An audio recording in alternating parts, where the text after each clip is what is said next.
We're almost done, guys. I know there's not a lot of you left, but the ones that are still here, I appreciate you. We are on the last thing that we're doing today. I was going to do the trailer reactions as well, but listen, it's getting late, it's getting hot. We're just going to do this and call it a day. So we are doing, Metal say he's loyal. I love how loyal you guys are. We are doing the last WWE wrestler, whatever. The last person. And we are doing Rikishi. And I got a little bit of a glimpse of Rikishi in one of the, I believe it was one of the matches that we had watched. And the one thing that I could not stop talking about is how big that man's booty is. He got a lot packing. But I don't know him as a wrestler. I don't know his wrestling moves. I don't know his career. So I definitely want to watch it. Okay, I tried my best to find some good moments of him, but he didn't have a lot. I guess he's a more earlier wrestler, like 2000, so he doesn't have a lot of moments on YouTube. But I was able to find an entrance, a couple of good moments. It's about a 3-minute long video, and then of course we have his career story. So yeah, that's what we're gonna watch today. It's gonna get worse. Oh god, ugh, I'm not ready for that. Someone said, girl, I got 7 more hours in my shift. Sip, you're crazy. What are you doing working a long ass shift like that? You're wild. And then at night too? What's wrong with you? Anyways. Yeah, I appreciate the ones that are still here, that are loyal. I love you guys. I be up all night, to be honest with you. My sleep schedule is so jacked up. I be up from like, 5 a.m. to I be sleep from like 5 a.m. to like 4 p.m. or something. Anyways, we got Rikishi's entrance here. Hey, hold on, I like the music already. We are back on SmackDown. Who just did that? Martin Derrick has gifted 25 subs to viewers. What the fuck? Oh my god! I'm speechless! Martin Derrick, thank you so much! Oh my god, thank you so much! I've actually break out in tears.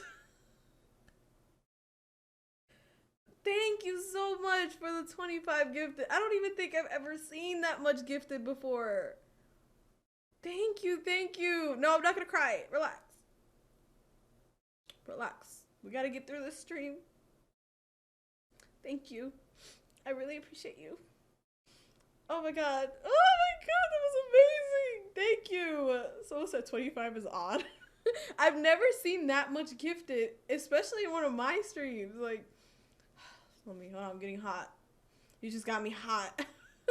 Let me relax. Thank you so much, Martin Derrick. Everyone say thank you to Martin Derrick. Everyone that got gifted W's. I love you. Thank you so much. She gotta save her tears for the reactions. Right. Like, I can't be crying on stream, guys. I have to cry for reactions. Oh my gosh. Okay. I had to take a moment. I was like, excuse me? I thought it said 2 at first. And then, okay. Let me breathe. All right. We are going to... Oh my god. I can't, my brain.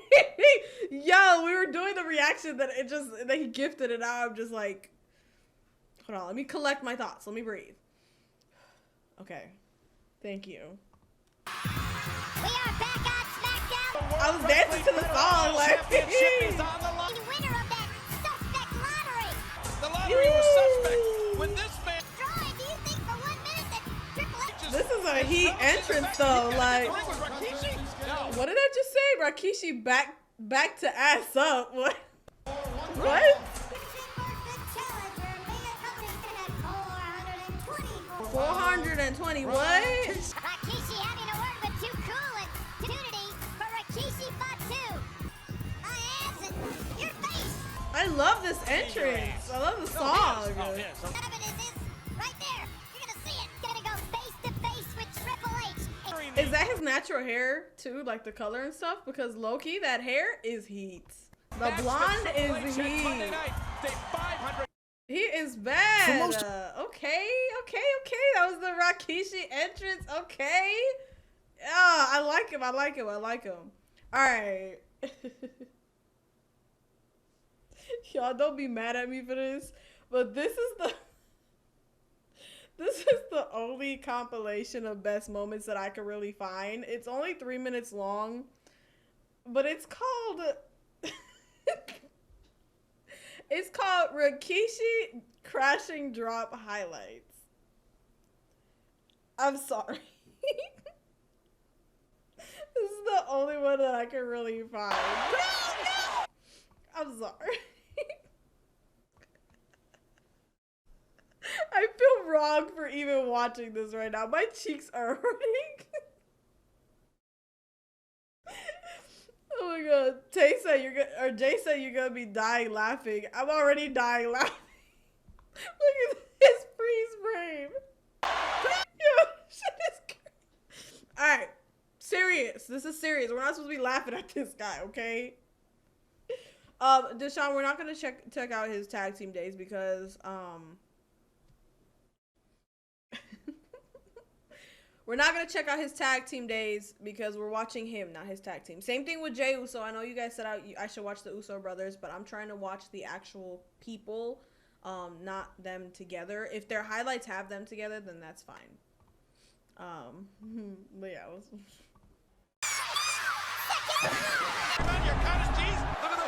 bro, the way it's jiggling. How do the people on the floor? How do the people on the floor prepare for this though? Like seriously. How do they prepare for this? 24 pounds from the step.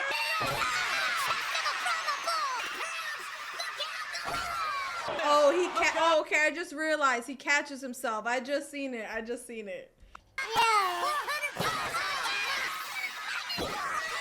know that's gotta hurt.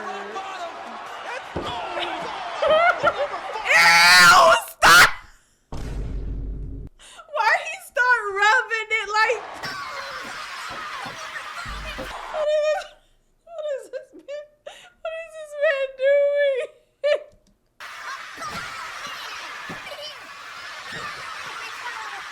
That is so nasty. Oh my god! And I know he big too. Imagine that shit stinks.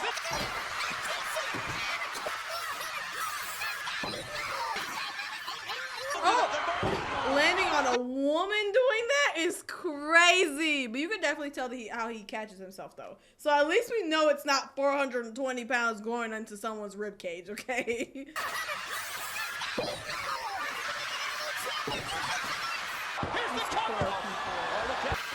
Oh my. Then he just sits on it like, he really looks like a sumo wrestler. I wouldn't be surprised if he really cracked someone's ribs one day with this. I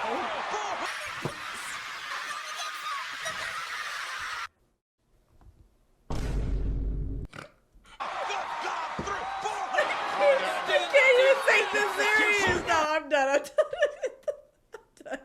I can't take this serious, bro. It's way too many fucking cheeks. It's way too many cheeks slamming into people's chests. I think it would have been absolutely ridiculous if he landed on someone's face. Imagine if he landed on someone's face.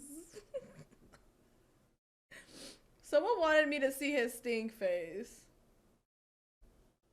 Or his stink, is it his stink face or is it like a... Oh, it's a move he does. Oh, okay. We're not gonna watch a compilation. We're not gonna watch a compilation. But I did find a video. I did find a video.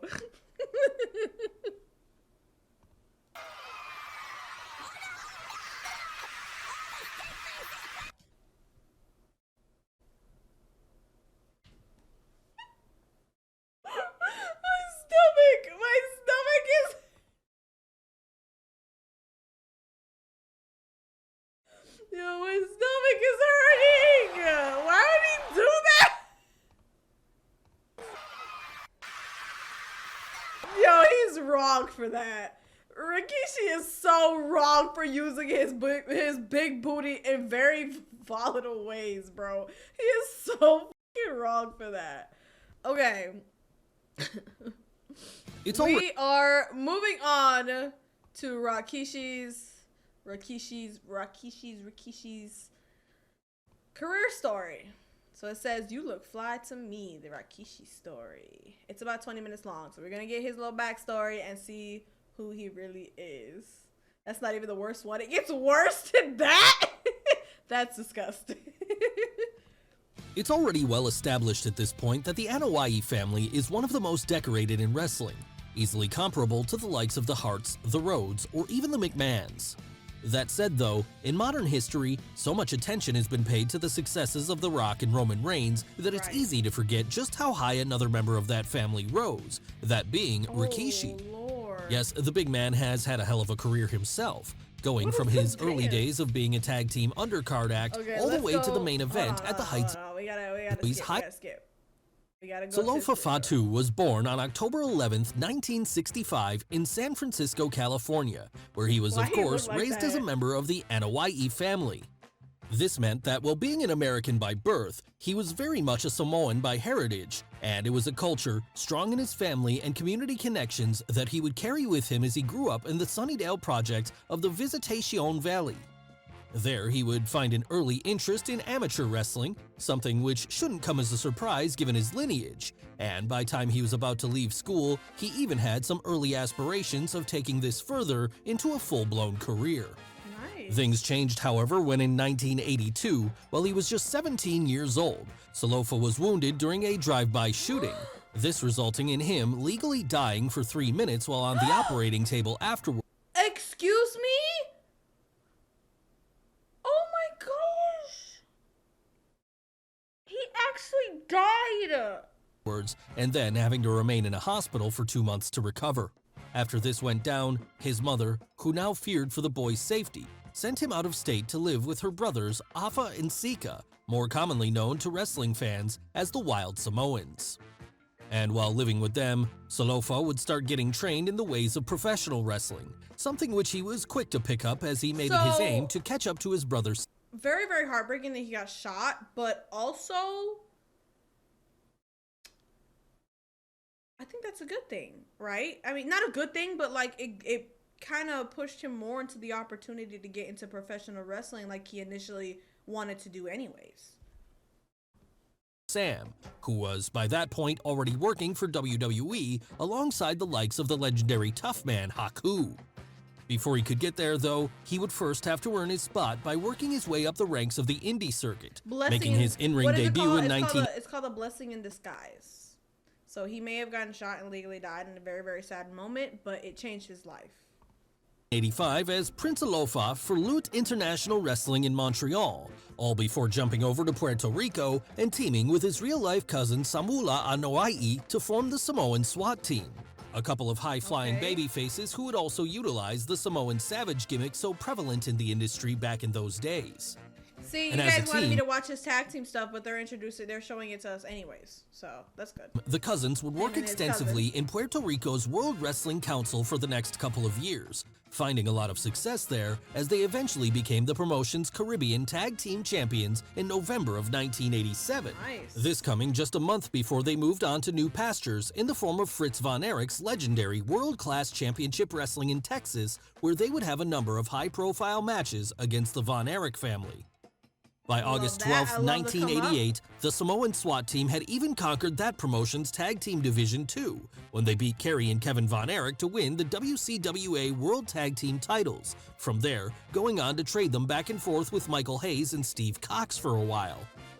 During this period, they even briefly became double champions when, while still holding the World Tag Team belts, they were also able to reign victorious over Hollywood John Tatum and Jimmy Jack Funk to take home the WCWA Texas Tag Team titles as well. So he already That said though, by the beginning of 1989, both Salofa and his cousin would end up leaving WCCW behind, vacating both championships as they set their sights on conquering new worlds once more, signing with Jim Crockett Promotions. Rikishi's skinny and black hair, I can never get used to it.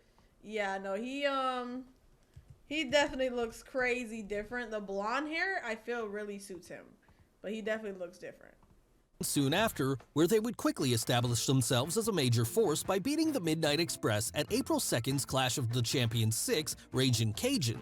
Then from there, taking part in the 1989 War Games match, teaming with Michael Hayes, Terry Gordy, and Jimmy Garvin to fight the Union of the Road Warriors, the Midnight Express, and Dr. Death Steve Williams. I don't know any of these names. And so by the time the autumn of that year came, and they had been fully established as a team, the Cousins expanded by taking on a new manager in the form of the Big Kahuna, Oliver Humperdinck, as well as a new team member in Salofa's real-life brother Sam, then going by the gimmick of the Samoan Savage. Initially, this didn't go well, however, and after suffering a number of high-profile losses over the next few months, it took the two brothers eventually deciding to go out on their own for things to start working. Now calling themselves the New Wild Samoans, the Fatu siblings would enter into that year's Iron Team tournament, putting on an impressive showing and rebuilding their aura as killers, all before leaving WCW altogether in the summer of 1990 and using their newly recovered status as big-time players to work all around the world, going as far as Europe and Japan. I don't think I've ever heard Rikishi talk, actually. I kind of want to hear him talk. Teaming with their other cousin, Kokina Maximus, who would later find more fame as Yokozuna. The three even won the Universal Wrestling Association's Trios Tag Team titles together in 1991, and then later headlined the Mexican company's 16th anniversary show, showing just how big a deal they had become in that market. And all of this would soon catch the attention of the biggest player in the game, as in 1992, Vince McMahon, looking for a new heel big man team, signed all three of them up to contracts, repackaging Kokina as the aforementioned Yokozuna while keeping the two brothers together and naming them the Head Shrinkers.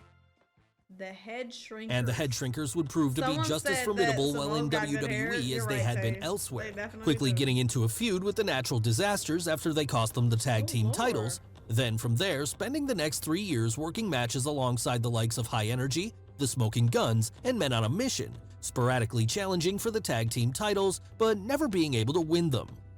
In lieu of this, however, Fatu, as Solofa was then being named, would get a chance to challenge Bret Hart for the WWE World Heavyweight title on the March 1st, 1993 episode of Raw, a rarity for someone who had been placed in the tag team division and, despite ultimately losing the match, a great opportunity for the up-and-comer to show the boss what he could do when forced to fly solo. Of course, they did end up having a good match that night, but then when you're in the ring with the Hitman, it's nigh on impossible not to do so. That's not a put-down of Fatu, however, because he more than held his own against the champ, this surely helping the boss to realize the potential he had with him as a singles competitor. That inevitable singles run wouldn't come quite yet, however, because the Head Shrinkers would continue to team throughout the majority of 1994, even turning babyface in the spring as they took on Captain Lou Albano as their manager and defeated the Quebecers to become the WWE Tag Team Champions for the first and only time on the May 2nd edition of Raw. So it turned into the good guys. And this title run would continue all the way up until that August, at which point they would drop the straps to Shawn Michaels and Diesel, the reason for this soon becoming apparent, as Samu would end up leaving the company to deal with a number of nagging injuries he was suffering from. From there then, he would be replaced by Sione, the former Barbarian, as both he and Fatu were rebranded as the new Head Shrinkers. Unfortunately though, this new union wouldn't have the same levels of success, and so, after only appearing sporadically on TV for the rest of the year in the first half of 1995, they would eventually disband when Sione quit to go join WCW in June of the latter year. This resulting in Fatu being pulled from TV as the company tried to come up with something new for him. Yeah. I'm guessing that's where 1 month later, and that new direction would become apparent to all as he returned as a singles performer who portrayed himself as a streetwise, positive role model, filming a number of vignettes in his old San Francisco neighborhood where he touched upon his tough upbringing, pleading with the kids watching to stay in school and keep away from drugs. This character would unofficially become known as Make a Difference Fatu, and would see him find some early success as a full-time singles competitor when he started racking up a number of victories against enhancement talent, usually featuring on the likes of the weekly Superstars TV show. I did not see this Sadly coming. though, despite both his and the company's best efforts, the gimmick would struggle to get over with fans. And so, by 1996, he was regularly being booked to lose to more popular superstars like Steve Austin, Vader, and Hunter Hearst Helmsley, rarely picking up any major wins of his own. By May of that year then, the whole thing was dropped, and Salofa was again taken off TV and repackaged, this time reappearing soon thereafter as the Sultan. Now, the Sultan was an interesting character, let's just say. How many identities did he go through? Like, did he ever actually have a secure career? Like, old racial stereotype that portrayed the San Francisco native as an Arabic masked wrestler who never spoke on account of his tongue allegedly having been cut out. The gimmick was dead on arrival, of course, but WWE did try their best to get it over by giving him two well-traveled managers in the form of Bob Backlund and the Iron Sheik. And the Sultan would make a few notable appearances over the next couple of years, most famously challenging his cousin Rocky Maivia for the Intercontinental Championship at WrestleMania 13. But all in all, this was never going to be anything even coming close to a main event level gimmick, and eventually it would also be dropped, with Salofa being pulled from TV in 1998 so he could be sent to Dory Funk's Funkin' Conservatory Wrestling School for additional training. WWE feeling at the time that the problem wasn't the terrible characters he was being asked to portray, but that he didn't have enough skill in the ring to make them work. Are you serious? You guys are giving him horrible gimmicks. Of course, this was pretty far from reality, as the former tag team champion had more than enough skill in the ring to get over if he was given something good to work with. Right. Luckily for him then, he would get just that, when on the November 13th, 1999 episode of Metal, he was reintroduced to the fans as Rikishi Fatu, an ass-kicking Samoan who took on all comers and more often than not, beat them to a pulp. Initially, plans were for there to be some sumo leanings to the character, with the name Rikishi itself even being a reference to the world of sumo. Eventually, though, this and the surname of Fatu were dropped, and Rikishi, who had by now put on a lot of mass and dyed his hair bleach blonde, began feuding with Viscera for a while before eventually forming an alliance with Too Cool, the team of dancing b-boys Scotty 2 Hotty and Grandmaster Sexay. And this union would prove to be the most popular thing the big man would ever do while he was part of the WWE. I do think this is probably a much better character, but why did he embarrass my man like that? Why he did? They say he put on a bunch of mass, so you telling me he had all that booty under all that skinniness? Stop. Because the three of them ended up creating a magical chemistry, quickly making themselves one of the most popular mid-card acts in the company as fans eagerly awaited their post-match dance after every victory. Rikishi showing off his impressive moves each time. They dance after every victory? Stop playing. Stop, that is hilarious. And they did it.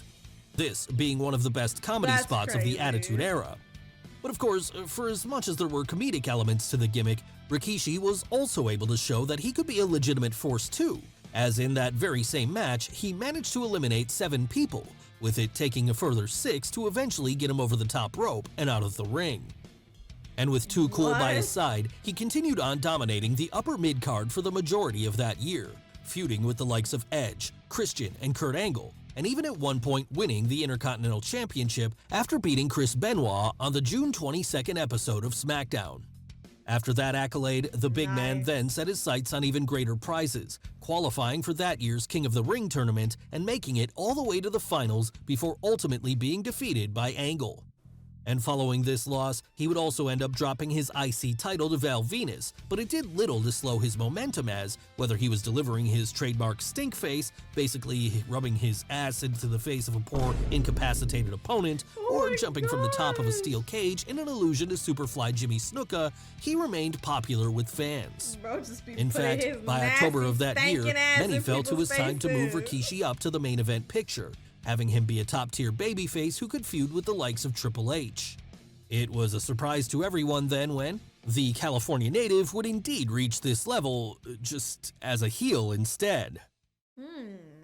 Yes, as part of an ongoing storyline which began the year prior when Steve Austin was run over by a mystery assailant, writing him off TV so he could go get neck surgery, both the Rattlesnake and the show's then general manager Mick Foley had been conducting an investigation into who had committed the crime. Many at the time expected the reveal to be a major heel like the aforementioned Triple H or even Kurt Angle. They were taken aback then when it was instead revealed to be Rikishi who had carried out the hit and run, reasoning that he did it for The Rock, as he wanted his Samoan brethren to get a chance to be WWE's top guy. For someone who had spent the last year being a smiling, dancing babyface, this turn was pretty jarring to say the least, and the explanation didn't really make much sense as he had never been aligned with the Great One on TV prior to this. Still, despite the negative reaction, WWE pushed on with the story, setting up a match between the new heel and Stone Cold at the October 22nd. Very odd setup. I feel like, I don't know. I feel like I wanted him to be put in the spotlight for sure. But that's just a weird way to set up the storyline. That doesn't even sound right. Mercy pay-per-view, did it for the Rock. a match that would pretty much just see the Rattlesnake deliver an extended beatdown to his opponent, then leave him for dead before things could ever really formally get started. And this was symbolic of how dead the story had left the Rikishi character, with the whole thing soon being retconned to suggest that Triple H had been the mastermind of the entire thing all along, and that the Samoan had only been a pawn in his game. Now, having been well and truly made to look like a geek instead of the mega heel he was supposed to be then, the former Intercontinental Champion tried to recover when he cost The Rock the WWE title, turning on him too in a moment that made even less sense, as it was supposedly him he had been fighting for all. Basically, they screwed him over multiple times with crappy gimmicks, and then they screwed him over with crappy storylines. They're not making much sense. I'm starting to think they don't like this guy along, according to the storyline. Nevertheless, the two men would end up having a showdown at the following month's Survivor Series, and after that, Rikishi's main event push lasted for one more month when he became part of the famous six-man Hell in a Cell match at the Armageddon pay-per-view in December. Literally the biggest that night, however, sharing the ring with a cavalcade of legends such as Steve Austin, The Rock, The Undertaker, Triple H, and Kurt Angle, the big man stuck out like a sore thumb and was definitely the weak link in terms of... That's exactly what I believe. Did we watch this one? I don't think we watched it, but I think we watched some of it. And I'm pretty sure I remember that Rikishi was he was really in the background, like hard. And it's because there's a bunch of huge names on this card and he needed a better buildup. Like this storyline buildup was horrible. Star power. That said, he did manage to get the most memorable spot of the entire thing when, towards the end of the bout, he was chokeslammed off the top of the cell by The Undertaker, landing safely on the back of a truck filled with wood chips in a moment that was thankfully far safer than the iconic bump Mick Foley had taken 2 years prior. Yeah. From there, though, it was clear that the main event push had not worked. They had to make sure it was safer because y'all were telling me Mick Foley did go through a lot of pain with that, like a lot of injuries, so... Rikishi did have the talent and connection with the fans to carry this out, of course. It was just that the heel turn had killed all his momentum and left fans not caring anymore. With this in mind then, he was bumped back down to the upper mid-card as he formed a tag team with the returning Haku, the two having a brief TV feud with the Brothers of Destruction in the weeks that followed, but never managing to get a big pay-per-view match against them. In fact, at WrestleMania 17, the crown jewel of the Attitude Era, and a show that's still regarded by many to be the greatest wrestling pay-per-view ever put on, Rikishi didn't even make it onto the card. A sad indictment of just how far he had fallen in such a short space of time. When he did eventually get a match against The Undertaker, it was on the May 3rd, 2001 episode of Raw, one which ended up going to another no contest. After this, it was clear that if the company wanted to salvage the big man, they would have to turn him babyface again, so they did just that on the next week's show, having him deliver a stink face to Stephanie McMahon after she cost him a match against Steve Austin. Maybe this would have been enough to reheat the once hugely popular star and bring him back to the... Listen, I still think it's fucking crazy that he does it to women, though. Like, that's fucking insane. Level he'd been at during the summer of 2000, but we'll never be sure of that, unfortunately, because soon after this, the new babyface suffered a shoulder injury, taking him out of action until December 2001. And when he did come back, it quickly became clear that the moment had passed, as he was never able to recapture the same magic from before. It wasn't for lack of trying, though. In fact, on his first night back, he even got a huge pop when he delivered a stink face to Vince McMahon himself, from there being drafted over to SmackDown, where he would feud with Billy and Chuck.